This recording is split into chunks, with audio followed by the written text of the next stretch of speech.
Hello, everybody. I'm Jay. He's Maddie. This is Yankee and The Brit, MMA Underground, and we are coming to you with a very special guest, Izzy Suspicious Williams, whose last fight was for Bellator. Thank you so much for being here, Izzy. We are so excited to have you on. Thank you so much, guys. This is a great opportunity. I've never been on many podcasts, but I'm thankful. Oh, we're the ones who are thankful. We appreciate you giving us your time so much. I wanted to start off by asking just a little bit about your background and how you got into MMA. So I played rugby as a kid, and that was like my sport. But I got injured a lot.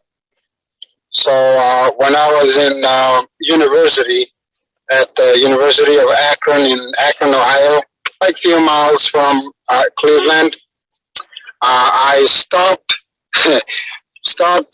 playing rugby because we don't have, as you know, weight classes.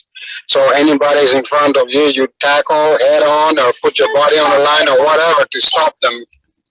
And so, like, I got injured a lot, so I quit. And then I was training at a rec center at the university. And one of my friends saw me training, and he says, "Hey, if you want to come train at the MMA gym, you're welcome to." And so he introduced me to an MMA gym in the fight. And then, so that was in 2000, around 2011, 12. So I walked into that gym and I never left. Okay. Hey, Maddie, look at that. Somebody else who plays rugby. Hey, a rugby player. Fellow rugby player, man. Yeah, I play league mostly. So I'm originally from Papua New Guinea. So in the Pacific Islands. Yeah. I remember watching I'm from Wales, so we're not very good at rugby league. So, but I remember Wales playing Papua New Guinea in the Rugby League World Cup, and they absolutely trounced us, man. Like Papua New Guinean league is just something different. I play 10 in rugby union, and I have exactly the same problem as you, man. Just the biggest guys just run right at you.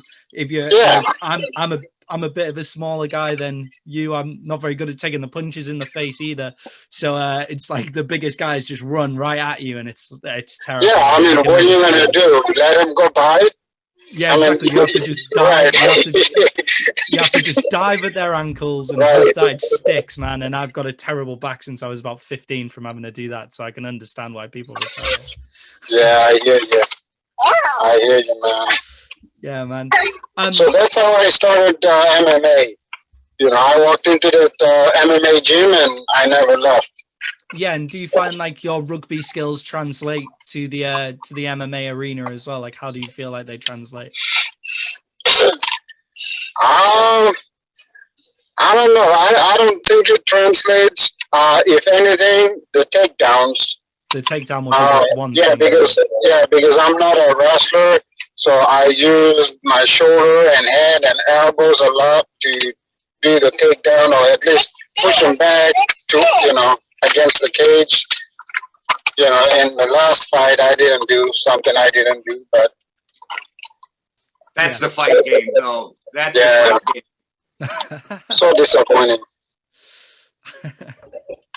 So as we were talking before we started recording, you train at Strong Star in Ohio with Stipe? Yeah. Strong Style, yep. That's a hell of a guy to have in your gym. Probably, I know he ain't got the belt right now, but to me, he's probably still the baddest man on the planet. I love Stipe. Yeah, he's just part of the team. We're part of the team. So, it's just he's just a member of the team. We're all together as a family. Yeah, and then with those type of guys in your camp, it can't help but just make you better to have those type of guys.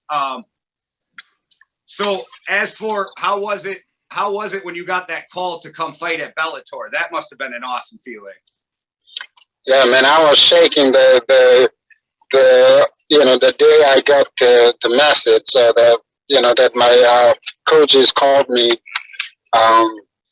and man, I was so shaking. I was so excited, man. I couldn't wait.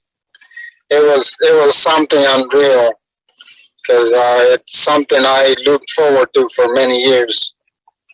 So was that a different feeling walking down to the cage then, with being just that it's a bigger promotion with Bellator, or when it's fight day, is it just fight day? No, every fight I get more confident. I get more relaxed. My nerves don't come on as much as it used to. And so this fight, I was way too calm, way too comfortable. So maybe that's another thing. I need to have that little bit of, nervousness in me.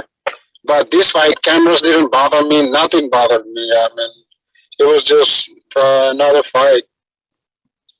Yeah, I always find that with sports, like when you get into a stage where you're like too relaxed, and it's people when you play sport are always telling you to relax, like be calm, go through your processes and stuff. But that rarely helps me. Like I much prefer to just be on the edge, and if I make a mistake, I'm like, at least I've made that mistake. I'm not trying to like relax into it. I would rather just try. If it's in terms of fighting, I would rather try and knock your head off. If it's in terms of rugby, I'm not trying to be calm. I'm trying to take the massive guy down opposite me and stuff like that.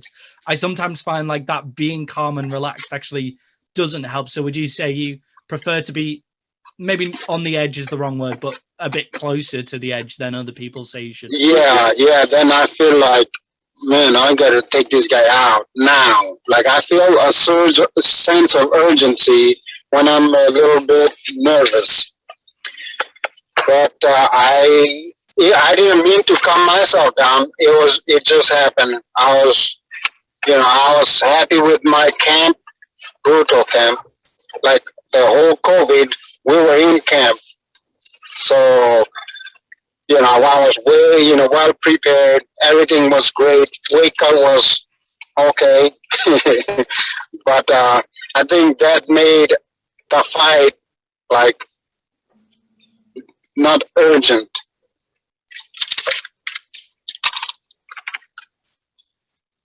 So, in your last fight, I seen some of your fights. Like I was looking up a lot of your past amateur fights and different things like that. Shows that you're 75% of the time you finish an opponent. So that just shows when you're in there where your mindset's at. It's I'm going to finish this guy. I'm not just trying to pull out the decision. Yes. At this point, I've been in the cage too many times. I mean, enough time to the point where physically it doesn't matter. It's where my mind is. So I think that's where I can win or lose. And it's not physical. Physically, I'm prepared. Like here at Strong Style, I get nervous walking in the door. Working at the door every day. So we're fighting every day. So I'm used to that. It's just, the mindset. I have to work on my mindset to go in there with urgency and get it done, get the job done. So it's more of a mindset, like you said. That makes a lot of sense, though, because where your mind's at has a lot to do with where we're at just in everyday life. So fighting has to be huge. And your last fight was at 155. Is that where you feel the most comfortable and natural? Because I have seen some fights where you were closer to 170. Yeah. I don't feel comfortable there, but we have we don't have a choice. It would be perfect for a 165-pound weight class, but I walk around 85, 90, and then I'm cutting down to 55. Okay. So, with my frame and my height, it doesn't make sense for me. I don't have the frame to go up to 170. Okay. I'm too short, too stocky. And then those guys are cutting, if they cut 20 pounds, I mean, they're cutting from 190. So Right. by the time they walk in the cage, they're easily 200. So there is a big weight discrepancy. But I mean, 155 is my home. It's not comfortable by any means, but it's my home. It is also probably the division in MMA right now that has the most killers. Like that division is stacked with killers.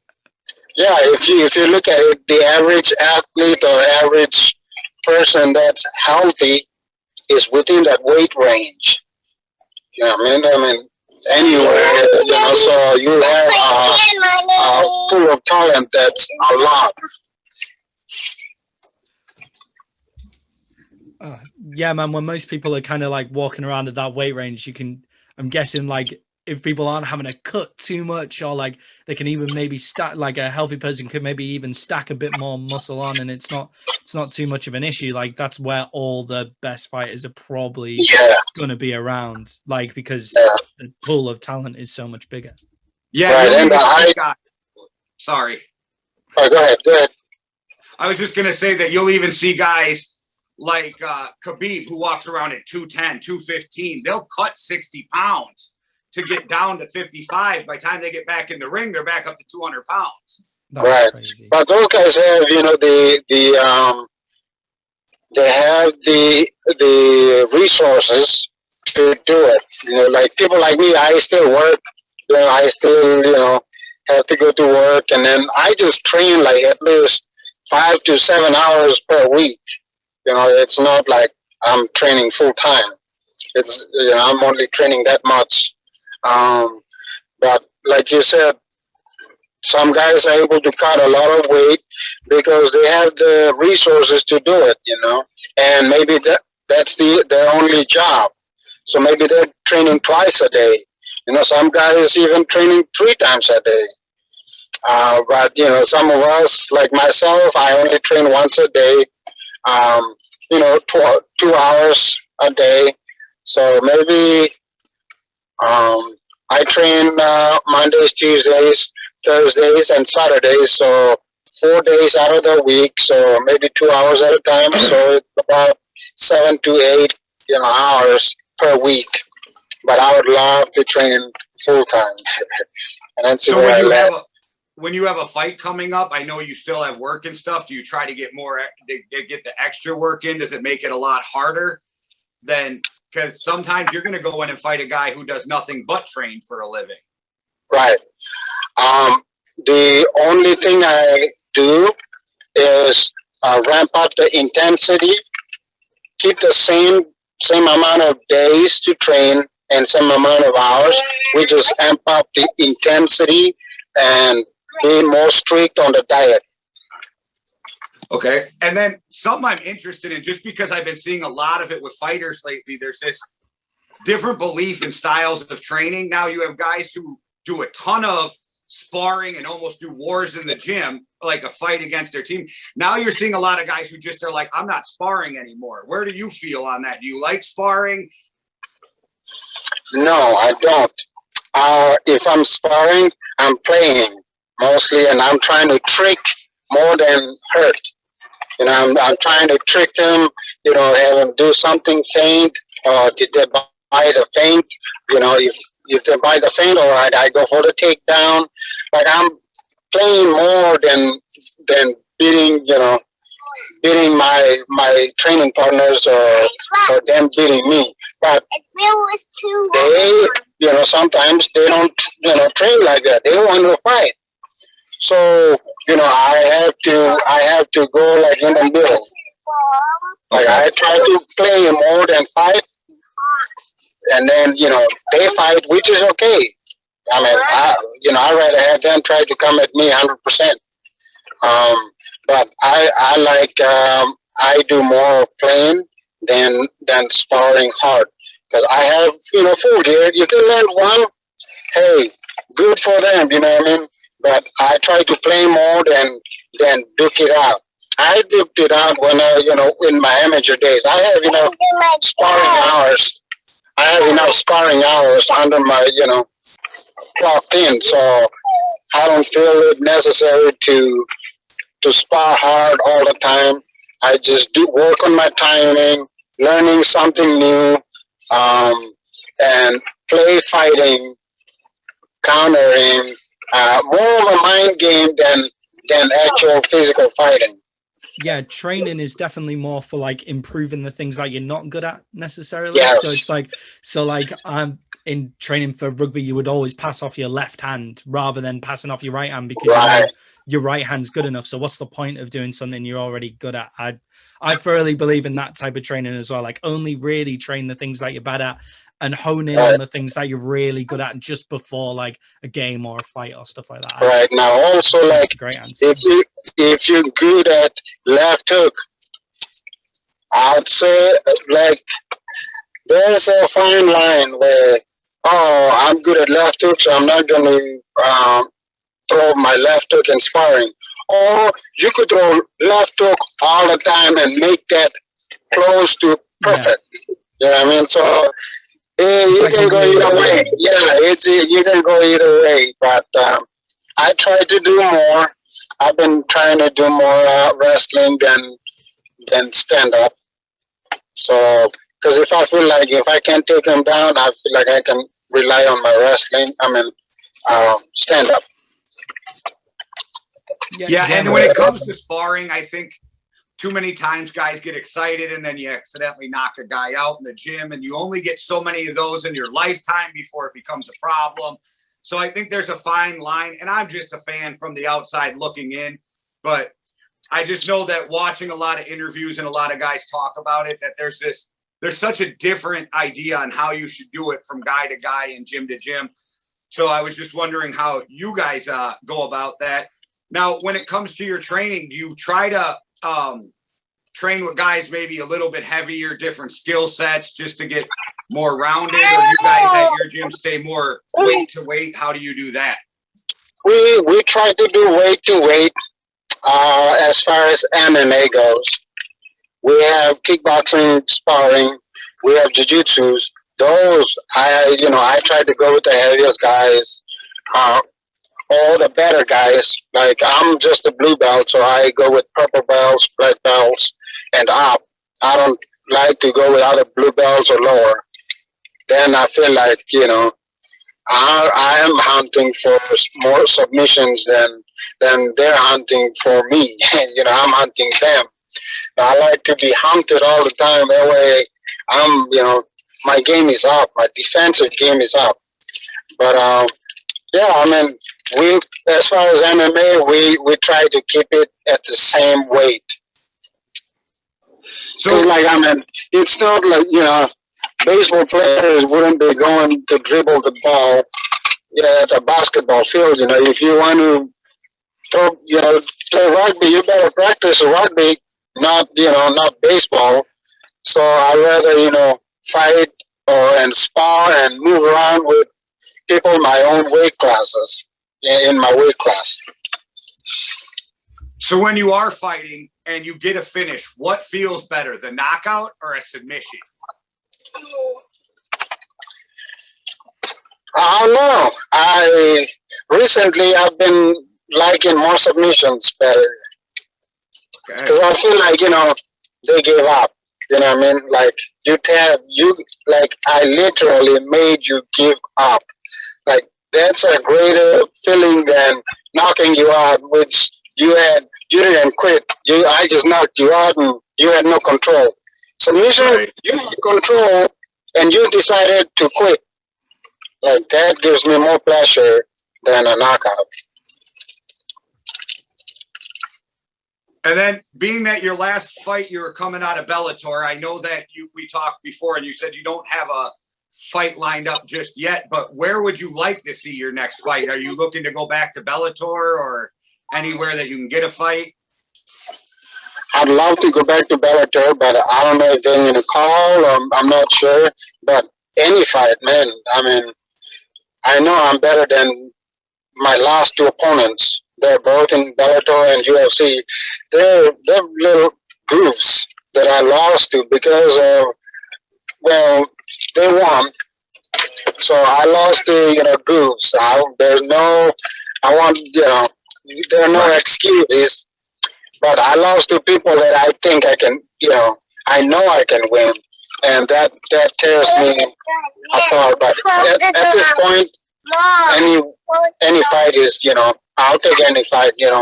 I don't care. I pay to fight. Most of the time I lose money, so I don't do it for the money. I pay to fight. It's in my blood.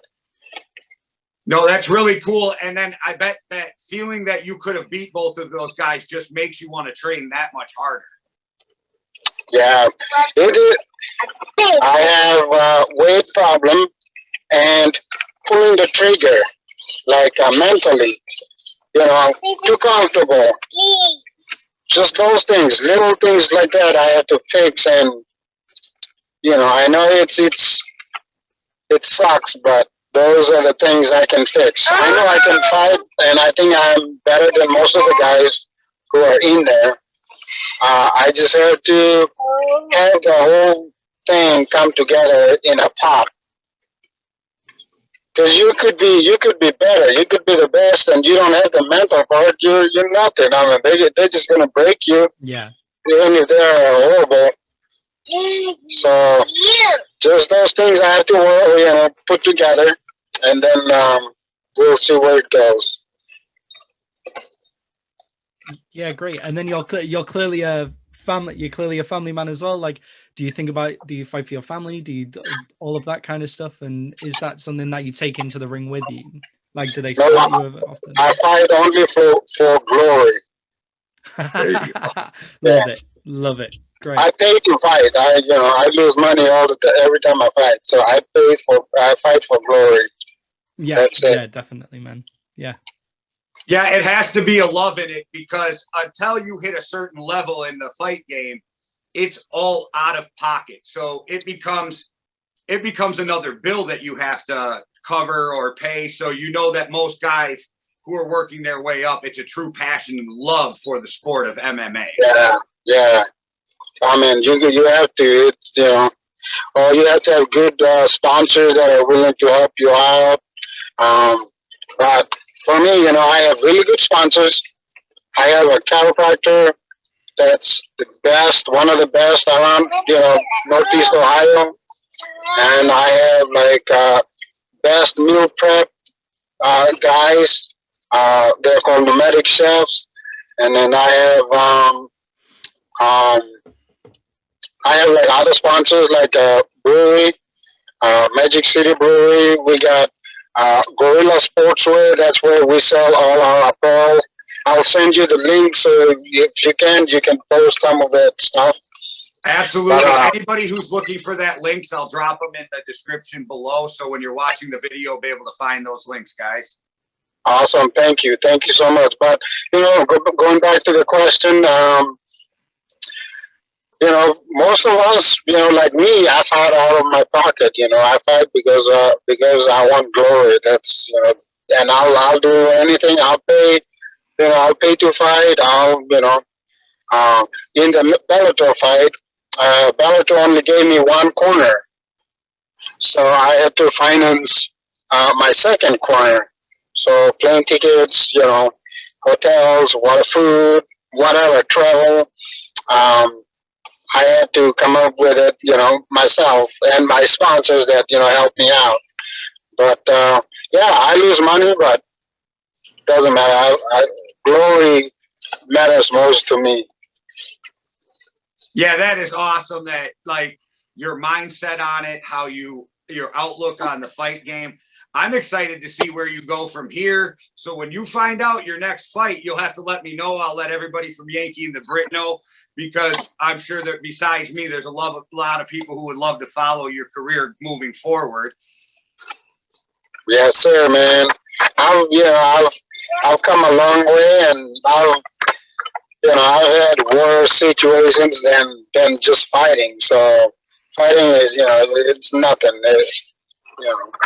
So, but just little things. I have to adjust a couple little things, and I'm there. Maddie, you got anything else for Izzy before we let him get out of here? And don't. That's everything from me, man. That's everything from me. All right. Well, thank you so much, Izzy, for coming on and giving us your time. We are so appreciated. I'm very excited to watch your next fight. So like I said, you'll have to let us know when you get that lined up. And like I said, I went through your record, man. 75% finishes by submission and KO. You know what you're doing. Just keep up the good work, and I'm sure you'll get to where you want to be. Thank you, man. Thank you. I can't fight soon enough. I need to fight. I don't know. They say, addiction is real, I guess. And just because it just popped in my head, my last question for you quick. You ever thought about, because it's getting bigger and bigger, fighting at all in that bare knuckle? Yeah. Heck yeah. I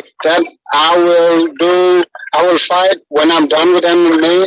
I want to fight bare knuckle before I am done completely.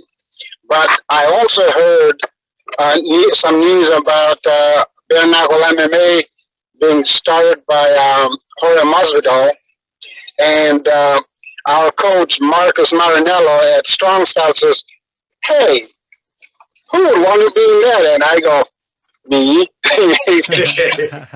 So bare knuckle MMA sounds awesome to me. And what a perfect guy to start it, because he comes from the Kimbo Slice backyard boxing. I know that he just had a rough go at it with Uzma, but Jorge Masvidal is another one who's just a monster, and just his name alone could bring some real credibility to something like that. So it'd be really cool to see if that happens. Yeah, come on, 4 ounce glove, really? It's just doesn't do anything, man. Yeah. So you just tape up your hand, and it's the same thing. So I would love to be in that. Well, that would be exciting, and I would love to watch you in that. Heck yeah, I'm not getting any prettier, so it doesn't matter. Yeah, if you want to be pretty, the fight game isn't really the game to be in. Nope. I remember Michael Bisping once said that. He goes, "I used to be way better looking than I am now." So, All right. Well, again, thank you so much for your time. Can't wait to see what goes forward with your future. And I'm sure you'll pick up some more fans along the way. And it's just been an exciting time to talk to you. And like I said, let us know where you're going to go from here, and we'll definitely follow, because you got some fans in us. Thank you so much, man. Thank you for this opportunity. And I'll message you the links to my sponsors. And thank you guys, man. I can't appreciate you guys. Thank you. Anytime. You're welcome back anytime. So you have a wonderful day, and thanks for coming on, and thank you again so much for your time. All right, guys. Thanks for watching MMA Underground, presented by Yankee and The Brit. You can follow us on Facebook, YouTube, all podcasting platforms. One world, one love. Deuces. Cheerio.